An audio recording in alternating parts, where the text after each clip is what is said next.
We urgently need to talk about this because it is important on who we are as a country. Donald Trump, when he was president, denied relief for millions of Americans because they lived in a blue state or blue-leaning area. Hopefully you've heard already that Donald Trump is impulsively working overtime to lie by saying that Biden isn't taking action against Hurricane Helene, when President Biden literally declared a state of emergency days before the hurricane was set to even begin, and pre-planned instant care for when the hurricane struck, which ironically happened to be in heavily Republican-leaning states, proving once again that Biden is willing to offer help regardless if you live in a Democrat or Republican state, unlike Donald Trump. And the Republican governors of the states affected have even lauded and have been indebted for having support from the president. By their own statements, they have praised him. Biden offered as much as they need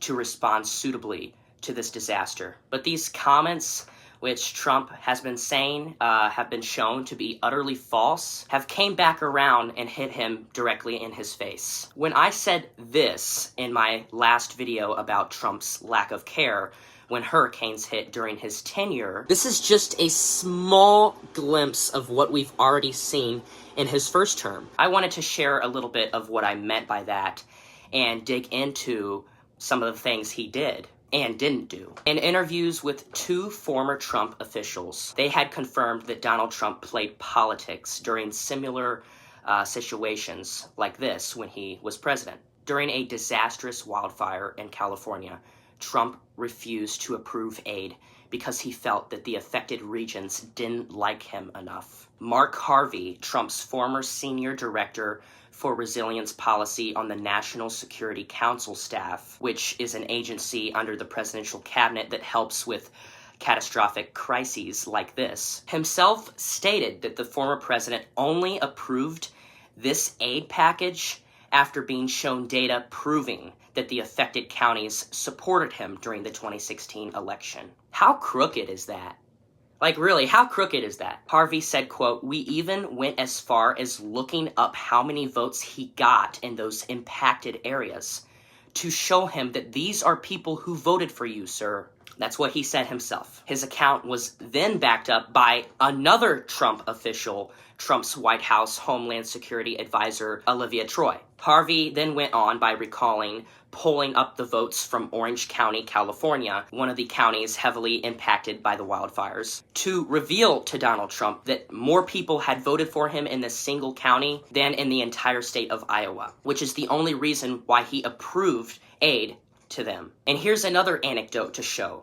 In the state of Florida, Trump ally and Republican Governor Ron DeSantis disclosed that Trump had told him he only helped Florida's panhandle because he told them, quote, "They love me in the panhandle." And in another incident in the state of Florida, Trump completely disregarded the rest of the state of Florida because the state of Florida, without the panhandle included, voted for Hillary Clinton in 2016. And even after being implored by his own advisors to put politics aside and provide relief through FEMA to these ravaged communities all across these states, instead of assisting the area that the hurricane affected, he drew with a marker on the map showing where it had hit and added on Florida's panhandle and parts of southern Alabama when they were not even a part of the area at the time when this hurricane came in, just because Alabama was a Republican state. Oh, and by the way, these former advisors who tried painstakingly to guide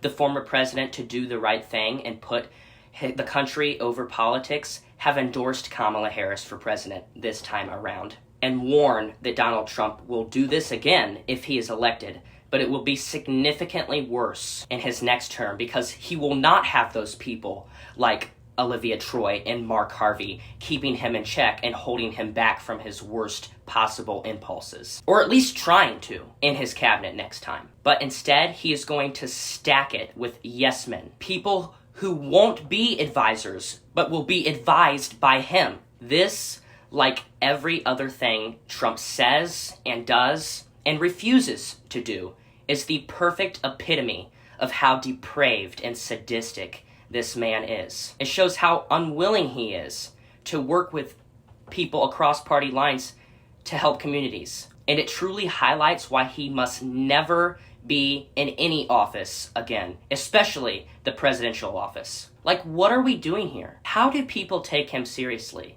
When confronted with crisis or anything else made up of his decisions that he will have to make on a daily basis in his executive position, he doesn't care about anything or anyone unless they have complete loyalty and fidelity to him and him alone. Kamala Harris and Tim Walz don't care if you are Republican and Democrat. They are willing to sit down with you and help you in times of need. There is a stark contrast in this election, and the choice on who to vote for is perfectly clear.